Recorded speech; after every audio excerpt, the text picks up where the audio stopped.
Olá, igreja eleita, amigos e simpatizantes, tudo bem com vocês? Graça e paz da parte de Deus, e da parte do Senhor Jesus Cristo. Vamos agora de um pouco de apologética reformada, as seitas, e o livre-arbítrio. Por Alain Miatti. Depois de ler a obra de Erasmo defendendo a doutrina de livre-arbítrio, Martinho Lutero escreveu uma resposta com o título da vontade cativa. Neste volume ele respondeu a Erasmo da seguinte maneira: elogio, e gabo muito de você o seguinte: és o único que atacou a questão em si. Isso é, a questão essencial, e não me fatigaste com aqueles assuntos secundários sobre o papado, o purgatório, as indulgências e outras coisas deste tipo que mais são frivolidades do que questões sérias, pelas quais até agora quase todas tentaram caçar-me em vão. Tu foste o único que reconheceu o ponto central de toda a controvérsia, e pegaste a coisa pela gola, por isso te agradeço de coração. Com estas palavras, Lutero afirmou que a coisa essencial que separa os protestantes dos católicos é que a doutrina protestante rejeita a noção do livre-arbítrio e os católicos a aceitam. Lutero entendeu a doutrina de livre-arbítrio como a base das heresias dos católicos, e nos dias atuais, a base de muitas outras seitas que se denomina protestante, e teria entendido o arminianismo como uma volta em direção a Roma. Neste ensaio nós examinaremos o livre-arbítrio como é definido pelos arminianos, e veremos que o estudo das seitas revela que essa doutrina é muitas vezes central nas suas teologias. A palavra de Lutero acerca do catolicismo pode ser aplicada muito bem à maioria das seitas nos dias atuais. Mas se isso for verdade, então, para montar uma apologética suficiente contra as seitas será necessário também refutar essa doutrina-chave. Isso significa que, no fim das contas, somente uma apologética plenamente reformada é adequada para conseguir a derrota das teologias e heresias das seitas. Uma apologética comprometida com o arminianismo já concorda com as seitas sobre a questão central da autonomia metafísica do ser humano. Veremos que isso tem implicações graves que inevitavelmente solapam tal apologética. Por outro lado, a apologética reformada é capaz de detonar a base das heresias e mostrar que todas elas levam logicamente ao irracionalismo, finalmente, o niilismo. Neste trabalho estudaremos o mormonismo como exemplo para demonstrar a eficácia da apologética reformada contra as seitas. Definições: 2 posicionamentos em contraste. A. O arminianismo. Primeiro é preciso determinar exatamente o que está em jogo. A questão é o relacionamento entre a soberania de Deus e a vontade do ser humano. Nós enfrentamos nesta questão 2 visões distintas da natureza humana, e finalmente, da natureza de Deus também. Começaremos com a descrição do livre-arbítrio segundo o arminianismo atual. Clark Pinnock é talvez o defensor do arminianismo mais conhecido atualmente. Ele é um bom representante das correntes do arminianismo porque ele, na sua teologia, trabalha conscientemente para esclarecer e defender as implicações lógicas da teologia arminiana. No seu livro Grace Unlimited, Graça Ilimitada, ele define o livre-arbítrio como a capacidade original do homem de escolher entre a obediência de amor e a desobediência da rebeldia, gozando o livre-arbítrio no sentido mais pleno, sem nenhuma coerção. Na mesma página ele diz que o homem tem o poder de um desempenho ativo na produção da história e da sua própria vida. O ser humano tem o poder de literalmente criar o futuro do nada. O significado disso é que os arminianos não estão apenas apoiando o conceito da capacidade do ser humano de escolher livremente segundo os seus desejos, mas ainda limitada pelos parâmetros da sua natureza humana e pecaminosa. A posição arminiana diz que a vontade humana é independente de qualquer predeterminação. Mesmo admitindo a existência de influências, os arminianos fazem questão de dizer que elas não determinam as ações do arbítrio humano. Assim, o arbítrio não é limitado nem pela condição humana, nem pelo conselho eterno de Deus. Ele é indeterminado. Para eles, livre-arbítrio quer dizer que o arbítrio atua como uma causa sem causa. Ele pode causar eventos, mas as suas escolhas não são o resultado de outros eventos prévios. O ser humano, portanto, tem a capacidade de iniciar na história algo totalmente novo, ou, nas palavras de John Sanders, nossa resposta a Deus é, num sentido real. O ser humano é um criador tanto como Deus. Assim, Pinnock pode negar que a vontade de Deus seja sempre cumprida. Ele assevera que ela é algo que pode ser rejeitada e anulada. A história é o palco de uma luta contra Deus e as potestades e o ser humano é um dos lutadores. Deus não está dirigindo os dois lados, mas o lado do mal tem dependência metafísica de Deus, e assim, não está sob o controle soberano dos decretos de Deus. Essa definição breve basta para mostrar que nos bastidores do conceito do livre-arbítrio encontra-se a noção de um ser indeterminado, que é o pano de fundo dos eventos da história. Em outras palavras, todos os seres, inclusive Deus, são participantes num drama cujos atores geram um roteiro a cada momento, sem nenhuma força que determina previamente qual será o resultado. É um roteiro sem autor, mas sim com muitos autores que estão contribuindo com sua parte, criando, do nada, a história. As escolhas e ações dos atores são indeterminadas, ou seja, não causadas por condições prévias. Cada uma é totalmente livre e autônoma. O palco onde o drama está sendo realizado é o do ser em geral, no qual todos participam, mas que é impessoal, caótico e indeterminado.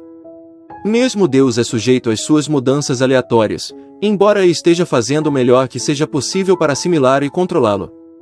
O arminianismo nos apresenta uma criação que não é totalmente criada ainda. Cabe ao ser humano funcionar como co-criador com Deus. Assim, o futuro está totalmente aberto. Isso leva alguns arminianos, como Pinocchio, a negar que Deus tem conhecimento do futuro. O que não existe ainda não pode ser conhecido.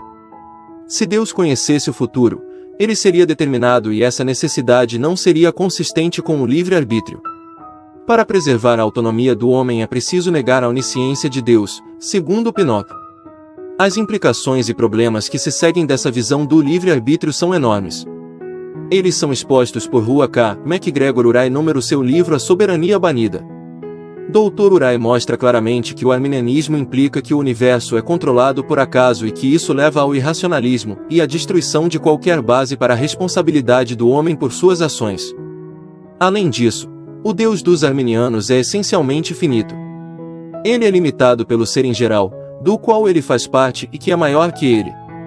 O que nos interessa agora é o fato, também notado por Dr. Uray, de que essa visão de acaso ou causa atrás de tudo é essencialmente a visão pagã do mundo que se encontra nas várias religiões e filosofias não cristãs. O que elas têm em comum é o desejo de proteger a autonomia metafísica, livre-arbítrio, do homem de qualquer intrusão do Deus soberano. Várias das seitas defendem a doutrina do livre-arbítrio como mesmo resultado. B. O calvinismo. Uma visão radicalmente diferente de Deus, do universo e do homem existe na cosmovisão do calvinismo. Calvino declara nitidamente a posição reformada nas Institutas. As Escrituras, segundo Calvino, negam que as coisas aconteçam por acaso. Embora a razão carnal sempre atribua ao acaso o destino das pessoas, o crente não deve pensar assim.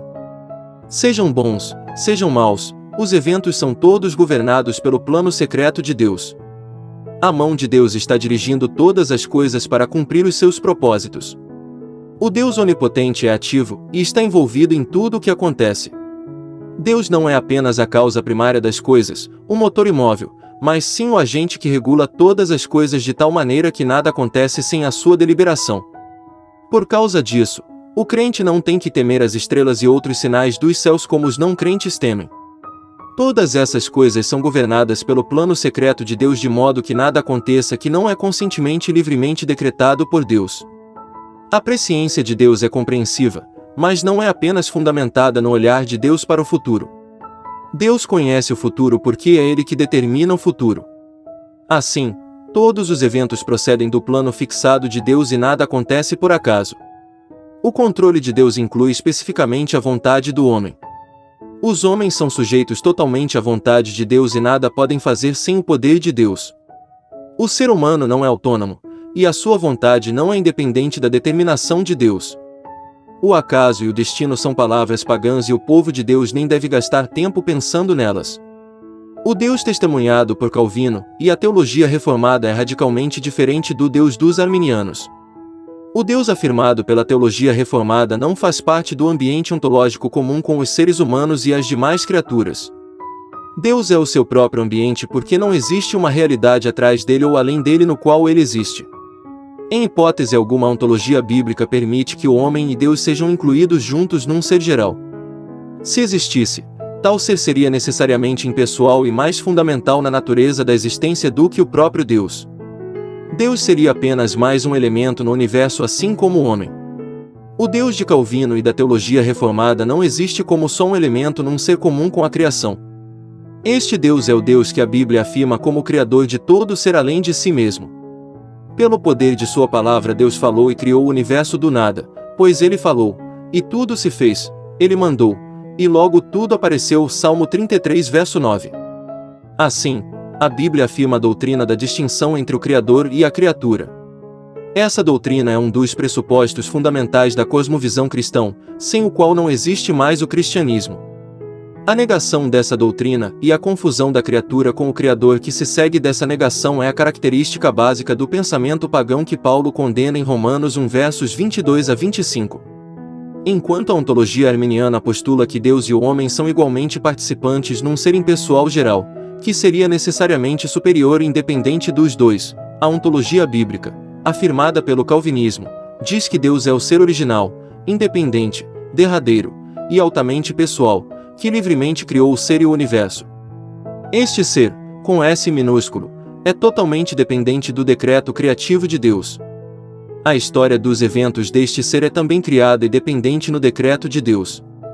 Portanto, toda a ação criativa do ser humano e todas as suas escolhas são derivadas e dependentes do decreto de Deus também. Deus é a causa primária do universo, pois ele o criou. O decreto de Deus não apenas deu origem ao universo como tal, mas também estabeleceu a realidade da causalidade entre todos os eventos da história, ou seja, a causalidade secundária. Portanto, os eventos que acontecem não são indeterminados e não acontecem por acaso, como a teoria de livre-arbítrio implica. Eles são determinados pela causalidade natural que vincula cada acontecimento, e finalmente pelo plano de Deus. Quando uma bola de bilhar bate numa outra, o movimento da segunda é causado pela força da primeira, mas tudo dentro do controle soberano de Deus. Amém. Irmão, precisamos fazer uma pausa aqui, pelo fato da extensão dessa matéria, porém retomaremos dando continuidade a essa questão em um outro vídeo. Nos diga o que vocês acharam desse assunto, que é de séculos passados, mas que tem ganho destaque nos dias atuais. Nós aqui do canal Teologia Reformada, agradecemos a Deus, pois o crescimento é Ele quem dá. Agradecemos também a todos vocês pela audiência. Já estamos chegando à marca de 800 inscritos. Deus seja louvado, pois o nosso compromisso é com a verdade, com o Evangelho genuíno, com a legítima e fiel interpretação bíblica. Por isso, nos ajude nessa nobre tarefa de evangelização, que não é de apenas um membro, mas é do corpo eleito de Cristo, composto de milhares de membros espalhados pelas nações. É a vocês eleitos que faço esse apelo. Compartilhe esse material com o máximo de pessoas que vocês alcançar. Inscreva-se no nosso canal. Esse trabalho não é para exaltação da criatura, mas para a glória de Deus e chamamento dos eleitos. Porém é preciso que exista apoio da parte dos membros do corpo de Cristo, para essa mensagem alcançar as nações e causar os efeitos para a qual foi lançada, para que o Espírito de Deus possa fazer a parte dele, e através da exposição do Santo Evangelho, chamar os eleitos de Deus. Deixe seu like, e como eu disse acima, estaremos trazendo um segundo vídeo com a continuação desse conteúdo. Deus abençoe os eleitos, Deus chame os eleitos de todos os cantos do mundo, a Ele, e só a Ele seja dadas glórias e aleluias eternamente. Amém. Um grande abraço a todos, e até o próximo estudo.